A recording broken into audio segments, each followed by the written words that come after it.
I think you got two different scenes. I mean, there's the Rice Boy scene, and then there's, you know, the faster car scene. You know, as far as like guys that aren't into the body kits and shit like that, like as far as that getting bigger, that's cool. But like as far as the Rice Boy shit, you don't really got to worry about the Rice Boys with the clear taillights and stuff like that. Whatever, you know, they're gonna go to their car shows. But I mean, it's good that more people are getting into it as far as like, you know, building motors and having nice, you know, clean cars done properly. That's cool. It's always cool to meet more people like that, you know.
As with any passion or hobby, we can all remember our first experiences and what got us hooked. The people in this film come from different areas and are different ages, yet all share a love for automobiles and import tuning. This love resulted from different reasons, yet the outcomes were always the same. How I got into this whole import mess. Well, I dreamt about it for a long time, riding around in my mini truck, so I already claimed myself to being a part of the import scene because I didn't drive a domestic car. I'm originally from Alabama. I guess the accent will give that away right away. But the true heart of the South, the true heart of NASCAR, I have nothing to do with NASCAR. I've never had any inspirations for NASCAR. And I grew up racing motorcycles, you know, Yamaha, flat track. So I already had a love for the Japanese bikes. And I remember growing up always wanting a 1980 to 83 GTI. And my brother and myself just racing all the back roads of Alabama, you know, just like if I would have only known about rally then. I've been into cars my whole life, really. I mean, ever since I could speak, walk, crawl. I remember being, you know, 10, 12, 13, 14, just walking home from school and seeing all the older kids with their cars. When I was 16, I met a couple of guys that were really into cars, mostly import cars. When I finally got a car, you know, I looked up to this one guy. His name was Jebo Lopez, and he was kind of like an older brother to me because he was also Filipino and he was really into cars, and that's what kind of sparked my interest. My roommate now, which was my good friend since 5th grade, he picked up a 98 Type R when we were in high school, and that set it off.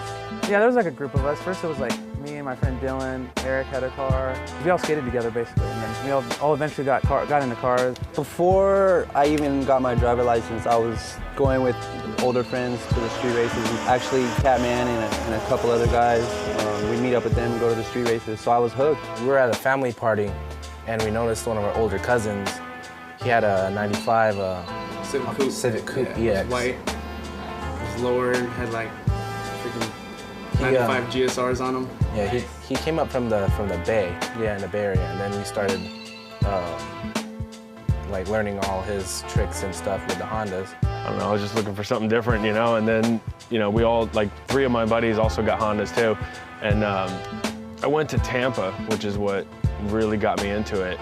And I saw my buddy John had a CRX with a B16 in it. And this was back in '97. So I took a ride in it, and that was it. That was, you know, what got me into it completely. And then I ended up getting a 93 hatch, and it took a little while before I got my first motor, but then once I got a B16, I decided to put it in myself, and I mean, there was a lot of problems along the way because I was just 17 at the time. Yeah, I'm all self-taught, and I mean, I learned through trial and error, you know? And it was me and a couple of my other buddies, they started, you know, of course we started, you know, just getting the intake and the header and that kind of stuff like that, but then once we actually started, you know, doing the motor swaps, it was me and my one buddy, Chris, you know, we just really got into it. Oh, it all started with bikes, just basic mechanics. Wanting to work on something is kind of just where I started with anything, just wanted to put my hands on stuff, and then it moved into wanting to work on the cars. Obviously, turning 16, you got to be able to drive, you got to be able to do something with something, and it just started with a 90 Accord and went from there, and I just built stuff up, and it's just like you just hate being the same, you want to be different, you want to do something different, and you just kind of build it.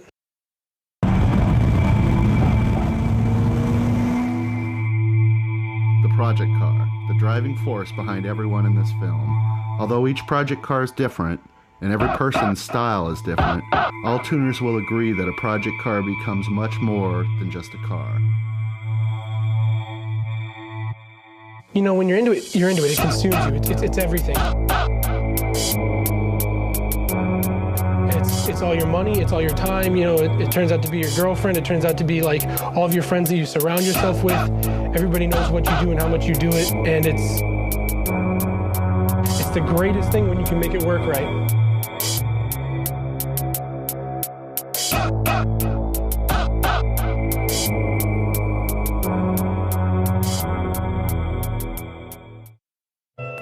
This guy flips through cars like Dude, he's women. All right. Oh, hey. I wasn't even naming my car. Lisa, Angela, Pamela, Renee. I love you from around the way. My favorite was my blue CRX because it was like when the transplants just came in, so we put LS motor and it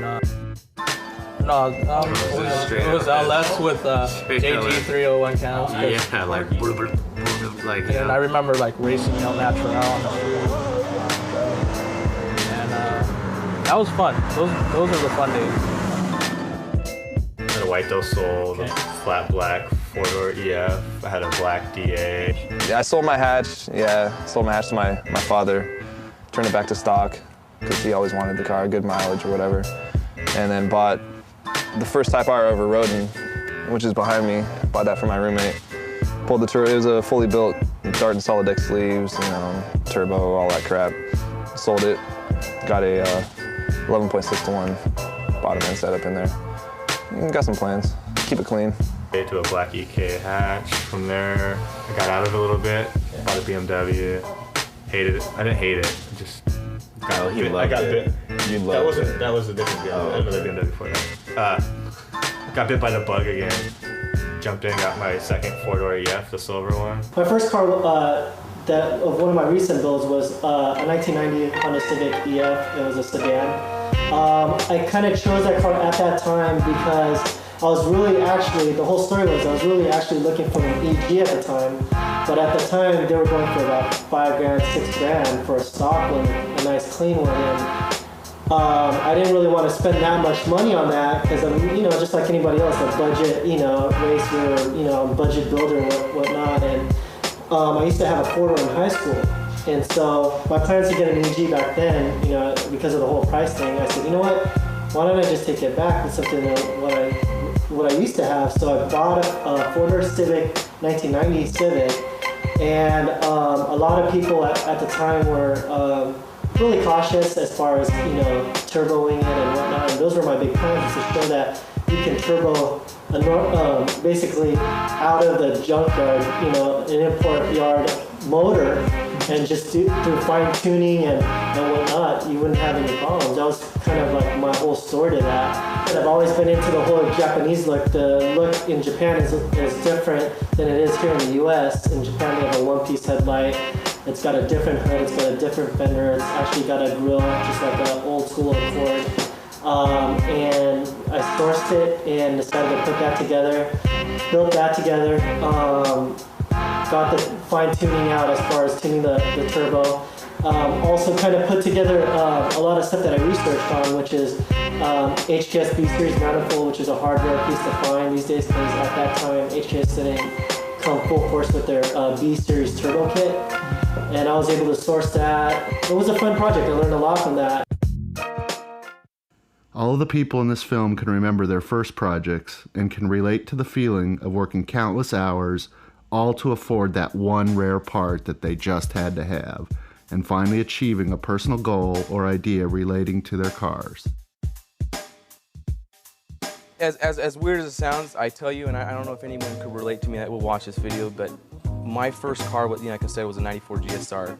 And I've owned some pretty nice supercars throughout the years. You know, of course, being an enthusiast of, you know, anything from S2000s, Type Rs, you know, Evolution. I mean, anything in general. So, but it, you know, nothing ever gives you that feeling your first car does. You know, it's like you get your first license, you get that car, you get a set of wheels. It's like you always remember that in your mind, you know. But as far as and personally in favor, I've always been an enthusiast of the Integra Type R. It was, like I said, coming into Integras, you always look up to the top model that you can't have, you know?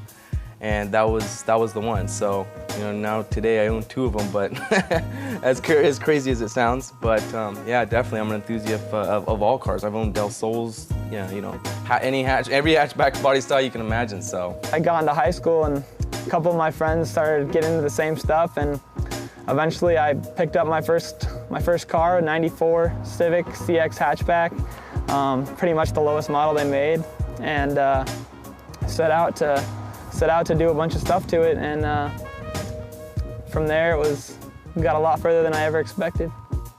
Your car, Slow Turtle, was about so many things. It was about, you know, just being able to get away from everybody. We just sat in the garage, did our own thing. Nobody gave us grief for it. Working on that car was it was exciting, you know, like it just brought us together, and I still remember the first day that we got my car started. I mean, after all that work, it didn't have a hood on it at the time. I don't even think the lights were working, and because we had torn everything apart. And that day that we got the motor running, we just, you know, took it around with my friends, kind of a desolate area, and we ended up getting pulled over by a fire truck of all things, who saw the car, you know, in shambles, and it was loud. The header was like barely connected and no exhaust, and it was just super loud, and we were just dirty. There was no seat belts in it, and we were just laughing. You could not take the smile off of our face, because, you know, we did it. We did something that we were really involved with and really into, and it was funny that we got pulled over for it being so loud, but we didn't even care, you know, just that excitement of seeing that happen. I don't know, it's always like funny stories, like when you're working on cars, because I mean, at first, like when you do it yourself, you do a swap yourself, and you learn a lot doing a swap yourself, and you run into a lot of problems. I remember one time I was doing a swap for my friend Craig Fowler, and we were at my parents' house doing it, and we were up like, I think I was buying his motor out of his car as a Type R motor, a Japanese Type R, and I had my stock motor in my car at the time because I sold my US Type R motor and I wanted his. So we were putting my stock DX motor into his car and his Type R motor into my car, and we were working all night. I mean, it was like probably 4 in the morning, and we were like dead tired, and I just fell asleep. I went in my room and passed out, and Craig was still under his car, like on jack stand. The car was on jack stand, he's under his car, and he fell asleep. I was too tired to even wake him up. Like, he woke up at like 5 in the morning, and like he opened his eyes, and the car's like right above him. He like freaked out, like he didn't really know where he was at or anything, and he was all pissed for not waking him up. But that was kind of a funnier story then. Yeah, my car was definitely more than just a hobby. It was indeed a lifestyle for me, because I mean, I wouldn't just go home and be like, oh, there's my car, you know, I'm gonna start working on it. But it was more like, you know, this car, I dream about that car. I dreamed about what it would be like, and you know, it consumed all my friends and everything around me. You know, like I would go to work, not just to work, but I would work for my car, and that's what all my paychecks went to. You know, it wasn't just like my car was my side hobby. My car was my life, you know, at that time. And I dumped, you know, hours, blood, sweat, tears into that car. You know, it was everything to me, and I guess it showed, you know. Another DA. I think I've had 3 DAs in all. I think I'm missing one. Something about DAs and EFs I just love. From there, I had an EG Coupe, another EK hatch. Yeah, my Type R was the first car I ever really put together by myself, you know, without outside assistance. It was a theft recuff, so it had no interior, no motor, nothing like that. Ended up getting a JDM motor, swapped it in, did the seats, just kind of put it back together. It's a really good feeling to actually do something, you know, yourself without assistance and kind of just your own knowledge. And with the EG, I knew that the outside body would be just like any other EG. A lot of them are just subtle like that, so I wasn't looking for the big body kit or rim or whatnot. The real main focus was all in the engine bay, and that's what I wanted to set apart from the rest of all the other cars. And I think one of the main contributing factors of why I did the way I did with the engine bay is because I did a lot, you know, I was always into hot rods, and you know, watching the Learning Channel, American Hot Rod, and a bunch of these other guys, I said, you know what, I want to build a nice, clean, aesthetic, clean, perfect looking engine bay, and that's what I wanted to do. So that's when we went ahead and shaved the whole engine bay, redesigned the brake system, just basically cut the firewall to flesh out a lot of it and make it look, you know, from factory, not change it up too much, but just with all the imperfections as far as the holes and whatnot, filled them all up, and that's where we ended up with that car. That itch is always going to be within you, whether, you know, I've even said it before, I said I don't think I could ever drive a stock car, a totally stock car. It's just not in my nature, just because I've always had that itch for fixing a car. To be able to complete something, to actually get it done and say, this car's done, I finished this one, was the most exciting feeling ever. And especially to get feedback from people that's positive and know and see and recognize what you did and how much time you put into it just means the world to me. For me, it was everything.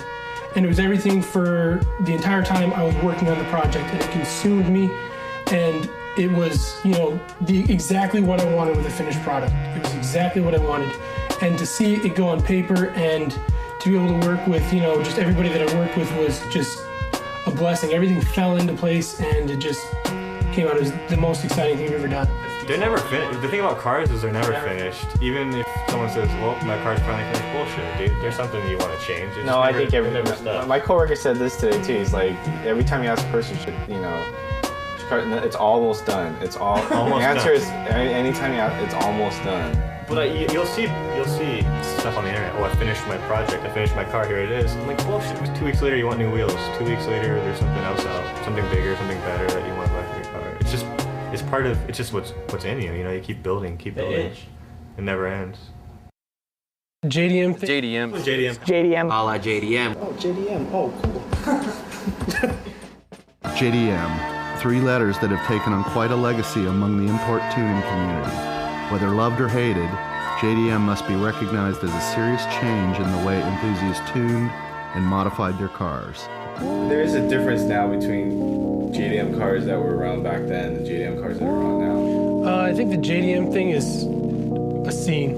I think it's more a way of how you view life, and I appreciate that the JDM aspect is there because it's like how a skateboarder views the terrain around him. He's like, ooh, check, I can hit that lip right there, I can roll like that, I can hit this thing right there. Well, JDM-ism is kind of like the same, it's a thought process. It's like, it's how I want my car to look. It's how I want my car to be perceived. It's my appreciation for the Honda make itself.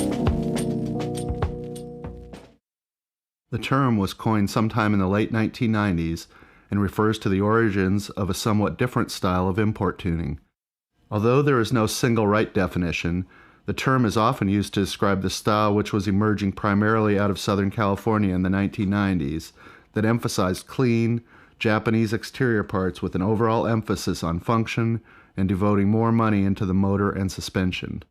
In high school, we never thought of this whole coined word JDM thing just because, you know, some people would define it as, you know, is it from Japan, just parts from Japan? Does that make your car JDM, or just this whole clean look as like OEM look? Or, I mean, to me, I've always just had that whole taste as far as just really clean, subtle. Even when we had, you know, body kits and whatnot, it's always been pretty, you know, laid back and clean. That's basically the kind of look that I've always gone for. With the introduction of the internet, people began to notice this style was becoming more popular nationwide. The people who started this style, however, did not feel it was anything worth talking about. They didn't consider themselves pioneers or trendsetters. They were just buying the quality parts they wanted and keeping a style they enjoyed. I mean, back in '95, there really wasn't anything that wasn't real Japanese stuff out. There was no fake rims or fake anything, you know what I mean? It was just like, you wanted nice rims, you'd get, you know, Mugen or Racing Hard or whatever else you wanted to get. What we wanted to go after, at least what I thought I wanted to go after, was FS Squad. I think they just kind of set the trend in so many ways. It was like the basic B-Series swap, but then you got your JDM goodies over here, and it had all kinds of flavor and style to it. And Seattle area didn't have any of that, and it was just kind of like, when you saw a car like that set up, that was a big deal. And it wasn't a lot of money, and it wasn't fiberglass everywhere, and it wasn't, 17, 18-inch rims. It was a big deal to have 5-lug, 15-inch rims, and just all kinds of stuff that you can't go to the store and buy. So the stuff that we bought was expensive stuff, and we didn't have a choice. So it was definitely about the saving game as far as putting money away to get these certain parts. I mean, something as, the corner light, back in '93, they were charging $160 for this. And, it's crazy. And, nowadays, because there's so many different sources out, those are a lot more easily accessible. So like around 98, late 98, I started selling Type R parts on the internet, typerparts.com at the time. On Honda Tech and all them other sites, we were doing the same kind of stuff. But from the transition from 99 till 2001, it was just an explosion of it went from 5 calls a day to probably 50 calls a day. And it was people buying the same type, I would say 2001 is when it was really getting huge, where people were calling all the time for Type R pistons. And then I actually, had enough customers where I could start bringing in, forged pistons and doing stuff like that. But compared to back in, the way it was in 99, there wasn't a whole lot of action, 98, 99, and then from the time when I left in 02, it was, insane. Every day, 50 phone calls at least, people getting timing belts, full rebuilds, bearings, it seemed like a lot of people were starting to build their own motors then. Kind of like the Southern California street race scene where everything was NA, It wasn't necessarily about being JDM, it just kind of morphed into that. Everybody was spending money on motors and stuff. Over time, magazines, car shows, and internet forums were associating the 3 letters with everything, from wheels, paint, and motors, to seats, culture, and even people. The desire for this style was huge. I mean, if I compared my EG back then, 98, to today, it would be nothing because it's gone so far beyond what it is, what it was. I called him up the other day. Yeah, how was Nisa? He says 1998 called, they want their style back. Now that the JDM scene is the JDM scene and it's all JDM'd out and it's just rah! It's all right, cool. Well then I sit here and look at it and be like, what can I possibly do to contribute? But it's okay, well, JDM's hit this wall right here of what can I do to contribute? I want to inspire beyond, the guys that are making the scene happen. Okay, what's next? It's well, what about JDM Rally? What about JDM trucks? What about JDM ASICS shoes? It's here are all these kids rocking the Nike Dunks, but if you're so freaking JDM out, why aren't you rocking the ASICS? Point blank. If you want to get silly with it, then get silly with it. I got a JDM toothbrush. All right, there you go, Johnny Wong. How's that? I'll brush my teeth. Anything that's gonna get hot is gonna get cold, and vice versa. And if you're really into it, you're really into it. Those guys that are really down and grind and go to Japan and buy their stuff are always gonna love it. And then you've got those people that are just in it for the money. And there will be that for anything, any style, any generation. And I myself see it as,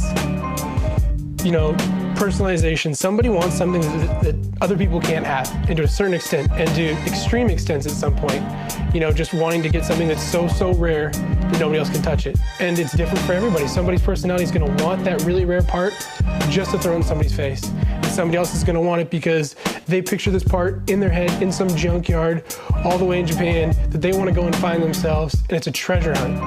And it's just, it's different for everybody. And I mean, I think there's people that do it because they like that style, they like that flavor, and they're gonna buy the parts that are the knockoff, and they like that look, and that's fine. And they'll be done with the industry in 2-3 months.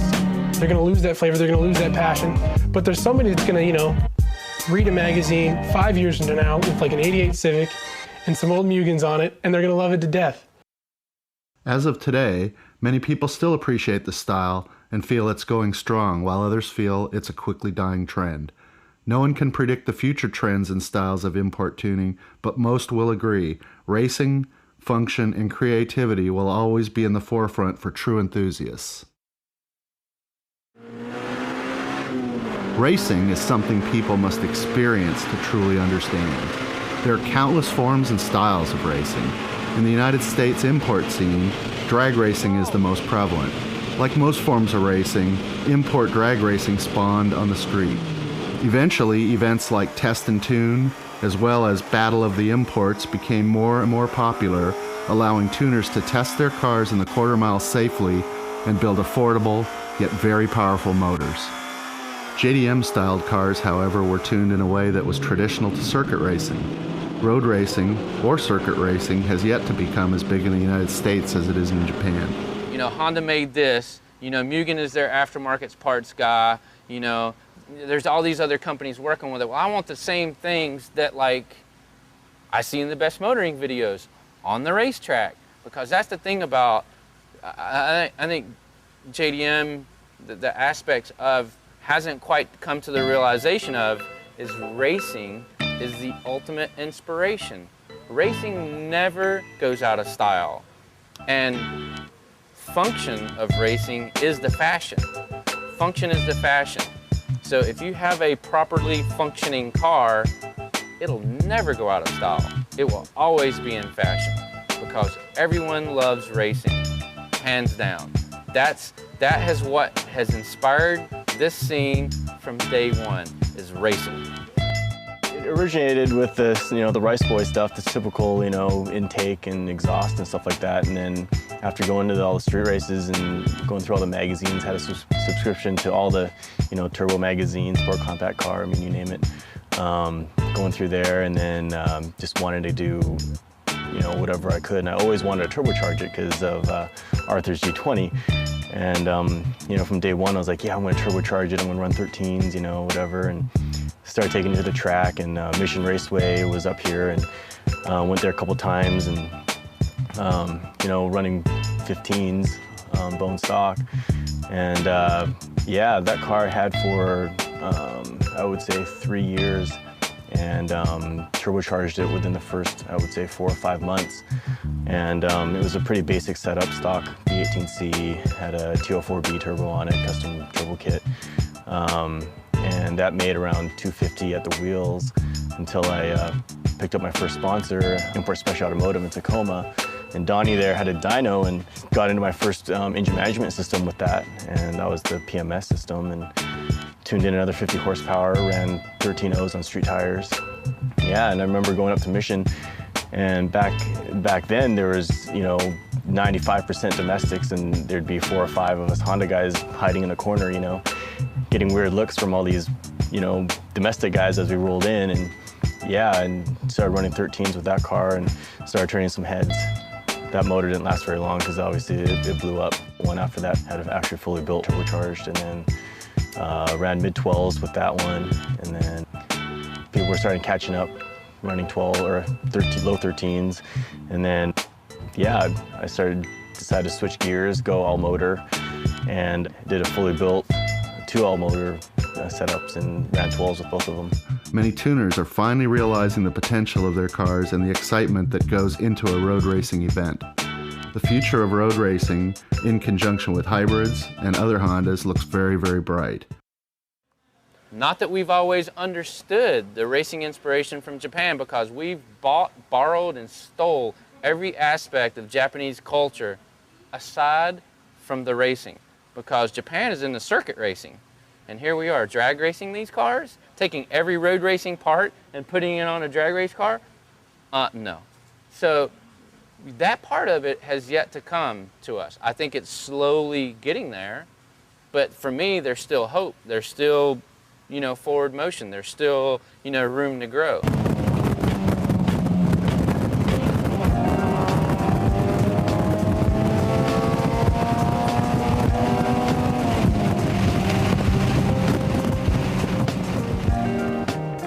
I was trying to hit up track events. Right when I built that car is when I got into road racing.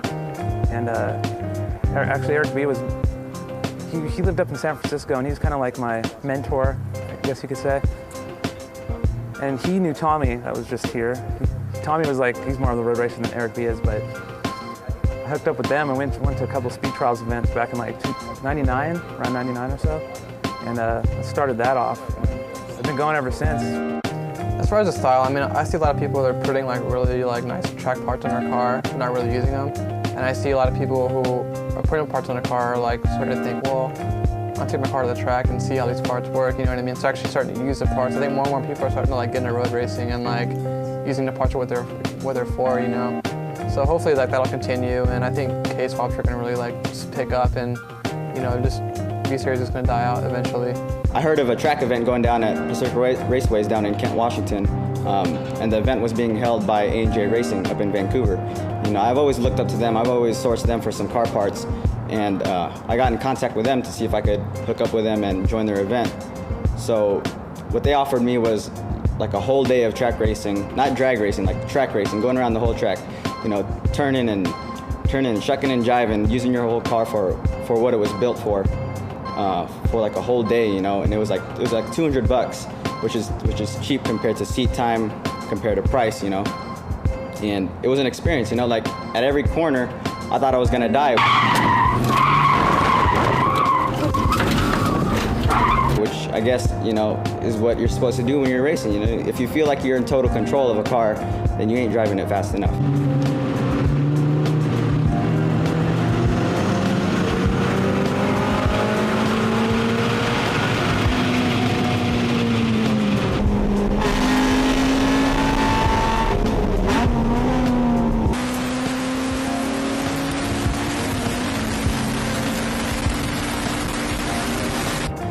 And that was my whole theory, you know. I scared the shit out of my co-driver, and that was my first time driving. And this dude was like a professional, like Porsche track racer, you know. But I took my car out there with the A&J boys, and I was keeping my own, you know, smoking like a couple C32s and, you know, all these AMG Benzes, you know, a couple RSXs and S2000s. But Benz S2000 from A&J fucking whipped my ass. And during the whole drag racing time with the Integra, I had picked up a few sponsors, and they all were into the road racing side of stuff. And they were constantly going to the track, doing track days, and constantly trying to get me to go. And it wasn't until, I would say, middle of 2003 or something when I actually went to one and watched, and I was, wow, this is totally fun. And don't get me wrong, drag racing is fun and stuff, but it only lasts for, you know, 12 seconds at a time. So after I got the Supra, and I ended up selling the Integra, got at Hondas for about 3 or 4 months, and you know, once you've got the itch, it comes back to bite you, you know, and started going to road racing and bought this hatch that I have here, decided to go, hey, I'm gonna go road race and do the club racing thing, and planned to do it last year, but you know, things just didn't work out, ended up blowing a motor at the track. Got the itch again earlier this year, finally, you know, got off my ass and finished up this car and prepped it, got my license, started doing the local club racing tour here, and yeah. Whether it is drag racing, road racing, or even street racing, racing itself is what inspires all motorsports enthusiasts. In the early years of Honda tuning, several import car magazines were born. Although the shelves are now filled with countless import car magazines, in the early days there were only a few. Sport Compact Car, Super Street, and TMR were the 3 best known, and began exposing people to a culture and style that many didn't know existed. TMR itself had a different feel. This magazine had many more photos than the rest, and its editor, Rodney Wells, viewed it as a way to show as much of what was going on in the Southern California tuning scene as possible. Ken and RJ and myself all sat down and says, well, you know, if the magazine is not going to really support our scene the way we saw that we wanted them to support the scene, then the only thing we can do is start our own magazine. And I had this little, you know, idea, and I live in Costa Mesa. I worked 10 years in the snow, skate, and surf industry, and there was this little bitty magazine that was getting handed out at ASR and the little local shops around my house. And yeah, it was this thing called Electric Ink. It was like about this, you know, the surf community, skate community around there, and I'm like, dude, this is perfect. I mean, I've been going to battle for 6 years and watching what was happening, and me being a graphic designer at that time, I'm like, there's a huge problem with getting, you know, stuff in the kids' hands at the shows. It's like, you know, the kid, you know, a guy's there with his girlfriend, and he's holding the drinks and holding their purse and his backpack, and you know, and all these manufacturers are there trying to give the kids stuff, and the guy's like, whatever. And so I'm like, man, it's a huge problem just getting the guy to take something home. So that's when it like hit me, like, man, we do a magazine, and like at the same time, I didn't want to compete with Sport Compact Car there on the newsstand. I wanted a magazine to just go straight to the kid. It was made for that guy going to the show, going to the events. That was my focus, like, we're gonna do something. I wanted it to be ultra accessible by the kid, and almost at the same time be a decoder to only that the kids would get it, you know, like the peers around us. If some old guy or manufacturer picked it up, he'd, you know, whatever, you know. That's why we started, that's how we started it. And that, you know, was the leading, you know, the whole, you know, toy machine racing. Message forums are very popular these days, and countless forums exist. In the beginning, however, one stuck out. The Hybrid Board was an internet message forum based primarily on hybrid Honda engine swaps. With the increasing number of people realizing how easy it was to transform their base model Civic hatchback into a high-performance race-ready vehicle, the board couldn't have come at a better time. The site offered help with wiring, as well as other common questions regarding putting dual overhead cam motors into these single overhead cam Civics. It was a relatively small, close-knit community of people who, although sometimes didn't know each other in person, still related to the passion and interest in hybrid Hondas. Many of these original members met some of their closest friends through the hybrid message forum. Well, the hybrid board is what really got me interested in going to the next level, and speed and performance, really. It was definitely a good resource. Totally. A lot of underground guys. Yeah. I mean, when I first joined that board, I got slammed for being a Super Street editor. They were like, what the fuck? But it was good because I got to, you know, it was kind of like you come into a world where you don't really know. Kind of learn a few things. Yeah, that's actually a good board to like pay your dues because, you know, after you've been on that board for a while, they kind of respect you in some ways. Even if you're like me, they don't. Even if you say something stupid, you know, but yeah, you meet some cool people off there. I was definitely intimidated when I first got on the board. I mean, my friend Houston was on the board, and he was the guy who actually had the DA that I liked that was stock, and I skated with him. So I went on Cabin's site and then found a link to the hybrid board. And I was just reading through some of the posts, you know, seeing what was all about. I couldn't register. They wouldn't let you just register, you know. And I got my friend Houston's email address because I hadn't contacted him since I left Dallas. And I was like, hey, I want to get on hybrid, you know, can you give me a username? Because I tried, they had you like answer a question, you know, to like get on hybrid, like back in the day. And I answered the question right, and I still didn't get a password. So I was like, what gives, you know? So my friend Houston got me a password, and yeah, I had to have like, they had to have like 10 like tech posts before you could even post in the alley. So like I was all like, you know, scared that they were gonna ban me or something if I didn't have all the tech posts. I think about half the people I know today, I mean, I'd say they've all come from the hybrid board, really. I mean, it's just like, it's like family, really. Eric Bauer and Tommy, I didn't know them at all before I got on the hybrid front. I met a lot of people, Tony, that guy over there. I went to high school with a few buddies that kind of, we started getting into cars and stuff, but after high school, I think is when my passion, you know, really grew, because a lot of my friends moved away for college, and I was actually at work one day, and I worked at a complex at a coffee shop that had a Singular Wireless next door, and every day there was this 94 GSR that was slammed on SI wheels, and this 99 black SI that was slammed, you know, and it was totally clean, just simple, you know, the same style as my hatchback. And we would all park next to each other, and it was funny because none of us knew who each other were, but we'd all park next to each other every day. And then finally one day I'm working, and this guy comes in, and he's like, hey, what's up, man? Is that your hatchback? And I'm like, yeah. I'm like, is that your Integra? And he's like, yeah. And like, so I mean, just a simple hello. And then today is one of my best friends, a guy, Javon, and it was Jeremy, and we all met just because of working in the same complex. And then from there, he was like telling me about this website, SeattleImports.com. So I checked that out. And then my buddy Dave and I just, you know, it was a forum board, just hung out on there, saw what some of the other local people were doing. And I mean, it sounds weird to say that I met them through SeattleImports.com, but a lot of my closest friends today were people that I met through cars. You know, we got the internet, found Honda Tech, saw, you know, this whole JDM, you know, styling, you know, just using OEM parts and making it look clean on the US cars, because they are a lot different, and just going from there.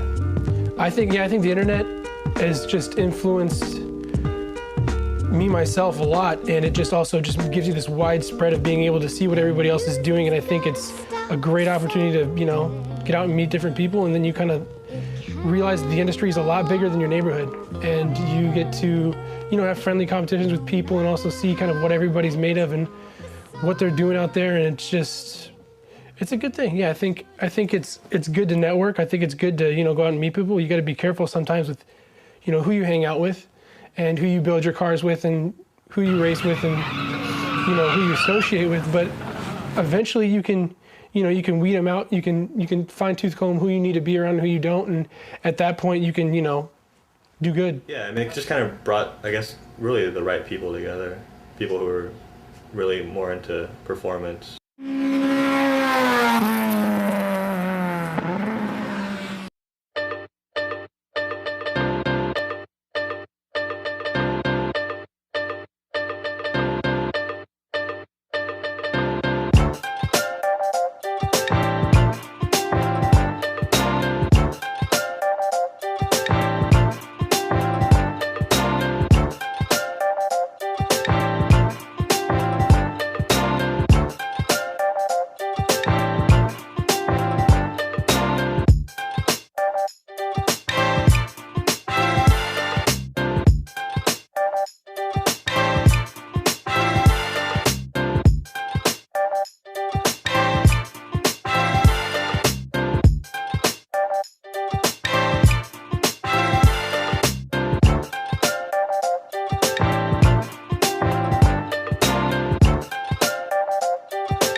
Automotive theft has always been an issue with modified cars, yet the import car scene has elevated it to a whole new level. Although people are aware of the issue itself, not everyone realizes the extent of how bad it is and how much it affects the owners of these project cars. People are always going to want to steal your goods, especially the better you make it, you know, and at this point it feels like they don't even want to steal it because they want it, they want to steal it because they don't want you to have it. And it's like you take your steering wheel off, you club up, you do whatever. It doesn't even matter how many alarms you have. They're going to come in with a tow truck and they're going to take your car. And it's the sad realization that you got to think, you know, when you're going to that movie, when you're going to dinner, when you're parking in a lot overnight, that it's like, you know, somebody really wants your stuff, they're going to take it. I always had an alarm or, you know, full coverage insurance on my older cars, but never really was too worried about like driving to the movies or dinner, you know. Nowadays it's like you have like any kind of, you know, Type R parts in your car at all, or Type R, it's like, it's impossible to like take it to the movies, you know, because you just know it's gonna get stolen. You can't take a nice car anywhere, you know? And, I mean, it sucks. I mean, that's just the way it is, yeah, really. Like, you can't take a car like that to the movies, what's gonna happen, you know? I mean, you're just gonna hope that someone is not into imports when they show up at the movies, you know what I mean? It's like, you might be able to make it all right, but it's flipping the coin. Is the car gonna be there when you get back or not, you know? So I gotta buy a beater. You don't drive around in the beater.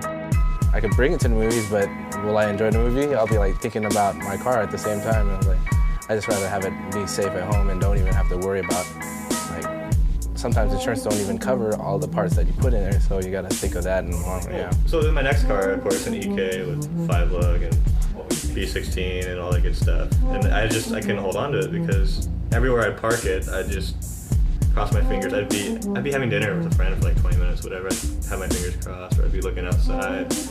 I'd be walking around the grocery store with my fucking steering wheel in my hand, you know, just praying that my car would still be there when I came back out. And just the stress it causes, it's not worth it, really.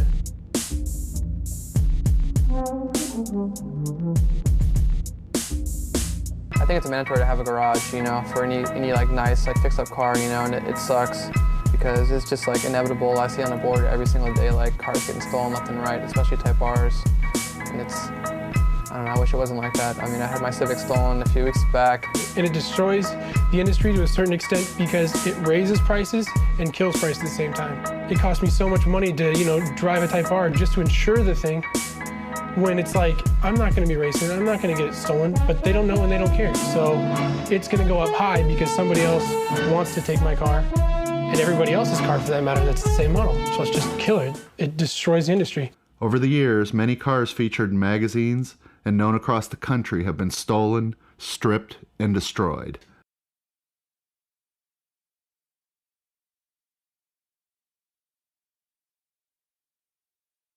That's probably more due to the internet because people just post pictures of their cars everywhere they can.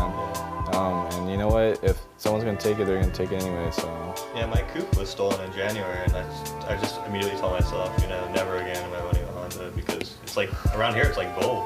I parked my car outside of my house because my roommate was asleep and she was blocking my garage, and like my car did mean a lot to me, but it didn't mean enough to wake up my roommate and tell her to move her fucking car so I could park my shit in the garage, So I just left it out there, auto locked with the alarm, It was as secure as it can get without being towed away, And that's what happened to my car the next morning. I woke up, tried to go to school, I fucking hop out there and my fucking driveway's empty, And I'm just like at that point I already knew what happened.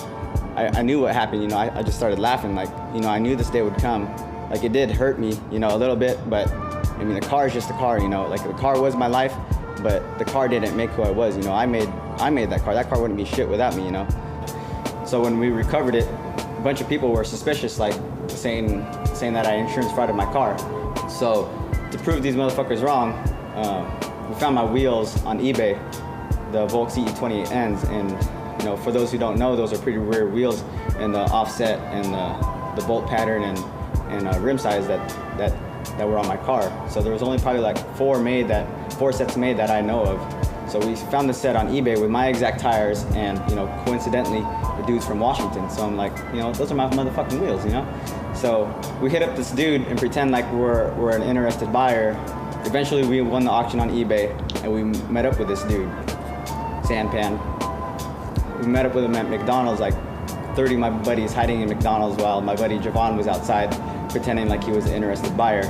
So once the Sanpan cat busted out my wheels, 30 of us came out from McDonald's, like a little big family, and this motherfucker was scared as shit, And we held him there for questioning, and we flagged down a cop, and the Seattle Police Department confiscated my wheels and got his information, and then they eventually did a search warrant on his house and found the rest of my car parts chilling at Sanpan's, his crib. I actually got the Civic back in '93. I think I only had it for 3 weeks.